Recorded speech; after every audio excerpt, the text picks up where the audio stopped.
You ask Tiger to solve. This deals with linear equations with one unknown. The final result is x equals 4. Let's solve it step by step. Simplify the expression. Group like terms. Simplify the arithmetic. Group all constants on the right side of the equation.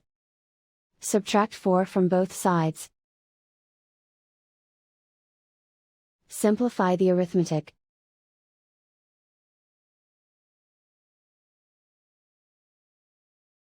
Isolate the x. Divide both sides by 5. Simplify the fraction. Find the greatest common factor of the numerator and denominator. Factor out and cancel the greatest common factor. And so the final result is x equals 4.